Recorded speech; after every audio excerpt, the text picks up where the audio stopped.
Ladies and gentlemen, welcome to another edition of World Talks here on TVP World. I'm your host, Benjamin Lee. Please join me and my guests on this next interview. Thousands of Hungarians have taken to the streets of Budapest, demanding an end to what they describe as the government's state media propaganda. The protests, organized by the opposition TISZA party, accuse Prime Minister Viktor Orbán's government of using the state broadcaster MTVA as a biased mouthpiece. The protests mark a growing challenge to Orbán's dominance as frustrations rise over Hungary's media landscape. Joining us today on TVP World to discuss these are Magdalena Jakubowska, Vice President of the Res Publica Foundation, and Péter Balázs, former European Commissioner and Minister of Foreign Affairs of Hungary. Hello, guys, and welcome to TVP World. Hello, good morning. So before we dive deep into this conversation, we do have a little report that we're going to play here just to get our viewers catch up on the latest context of the situation. So let's take a look first. Supporters gathered in downtown Budapest in front of the MTVA's main building. Party officials criticised the public broadcaster for its coverage of events in the country. We have had enough of the lies. We have had enough of the suppression of the facts. We demand the restoration of a free and independent Hungarian press, and that is why we came here. The Hungarian government, led by Prime Minister Viktor Orbán, has become a frequent target of criticism from many Western politicians and activists. The situation of the media is very tense. The private media hardly exists and have huge issues with sustaining themselves, while the public media or state-owned media are really in the pockets of Prime Minister Orbán. The criticism has grown stronger after the Russian invasion of Ukraine. Hungary implemented fewer sanctions against Russia than other EU states. So, Magdalena, we saw you in that report just now, giving us a little bit of brief peek into the situation. But just to elaborate a little farther, what do you make of the protesters' claim that Hungarian state media is being used as a propaganda machine? Well, it didn't happen overnight. It's been for a while that more and more the government sufficient media, sufficient in terms of financing, in terms of everything, are spreading propaganda of the government, spreading all the messages. There's no criticism to the government. There's only praising and transmitting the ideas of the government, of the Prime Minister Orbán. To many aspects, some scandalous situations are not discussed on public media, on TV.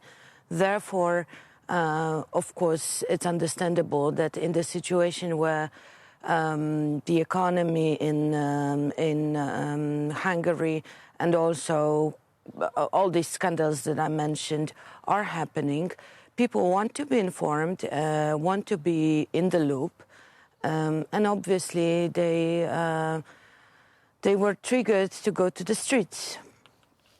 All right, now, Péter, how do you see these protests impacting Hungary's political landscape, especially ahead of the 2026 elections? Well, yesterday we have seen a major, very big demonstration at the headquarters of the state-owned television, which is in reality a very strong device in the hands of the government. It is radiating the position of Orbán. No way, no place for opposition participants in this building. And Péter Magyar is the head of an emerging and strong opposition party. There's an interesting situation because this party is not in the parliament in Budapest, but they got a strong position at municipal elections, which took place on the same day as the European parliamentary elections, the 9th of June. And also in the European Parliament, this party has now 7 members, in the European People's Party family. So they are progressing in the country and going from one important topic to the other. This time, Péter Magyar selected the situation of the media, and his supporters arranged a very impressive demonstration before the building of the Hungarian television. All right, so Péter, like you said, Péter Magyar being much of a rising star in Hungarian politics is now challenging Viktor Orbán. But, well, Orbán has been in power since 2010, and there have been waves of protests. How does this current wave of protests different from the past challenges to Viktor Orbán's leadership? Well, Orbán has been in power now. He returned to power in 2010. That means 14 years ago. And he won 3 elections with a strong majority. And he has got in the parliament 2/3 of the seats and could do anything in the country. But his governance is of bad quality. There are emerging problems with healthcare, with education, with transport, with special regard to the railways, with the media, and it could be extended. There is a long list. In the last times, there were some obvious scandals around the governance of Orbán, and people are demonstrating opposition, a growing strength, and the major force of this opposition is the party of Péter Magyar, who is on the screen now. What is very important, in Hungary we have parliamentary elections in 2026. So there is a bit more than 1 year ahead before the next parliamentary elections, and Péter Magyar is organizing his camp, his supporters, with this objective of he wants to win the parliamentary elections in 26. All right, thank you. Magdalena, so can you help us understand the scale of this situation? How does the media situation in Hungary compare to other European nations that have been facing similar accusation of media bias? Well, this has been a case in Poland that the public media were so biased. Less and less public broadcasters are there in Europe. Obviously, the private sector is winning. It is more reliable in the sense of the information that we get.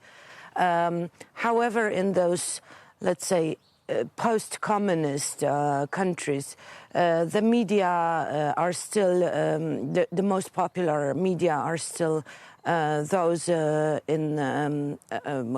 funded by the public budget. So the situation here is what it is in the countries of the region.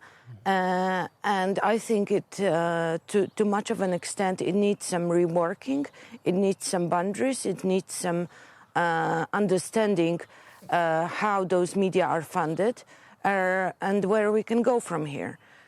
In Hungary, the situation is a bit different in comparison to Poland from the past 8 years of the rule of law and justice governance, because in Hungary we don't have such a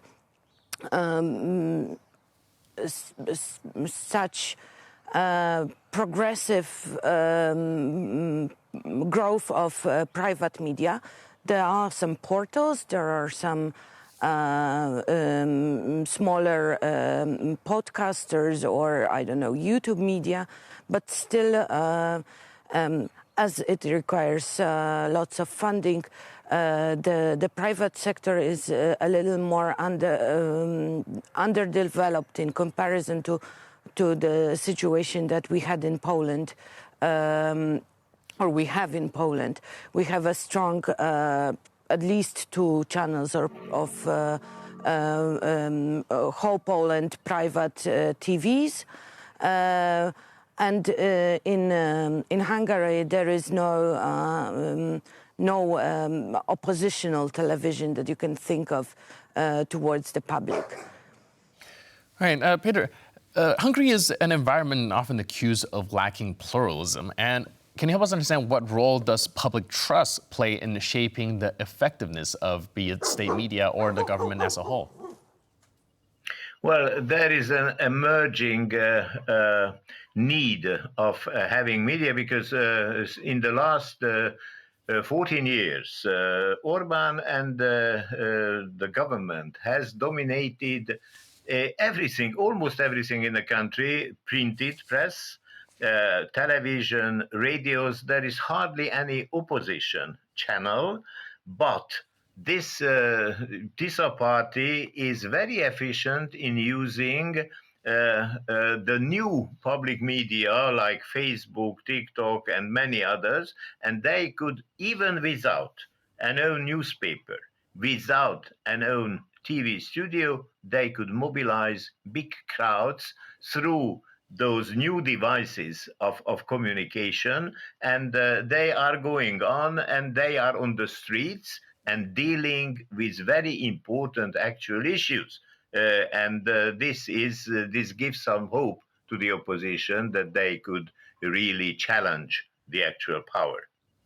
Right. So, Magdalena, speaking of challenging power, looking ahead, do you think there's any practical reforms that can ensure true media independence?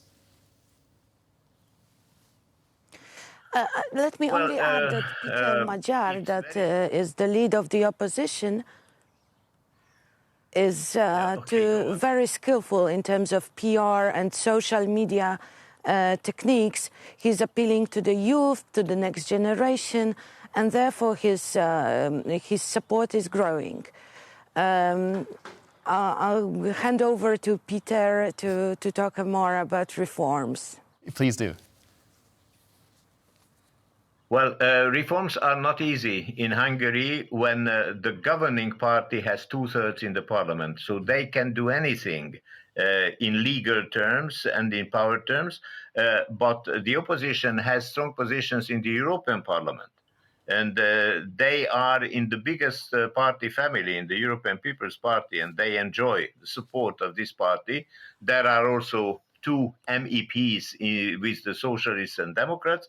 So I think opposition has high hopes now in order to put through some very important reforms which are badly needed also in the media. All right, thank you guys so much for all your input and insight and helping us understand this situation a bit further. Really appreciate it. Yes, thanks for being with us on TVP World.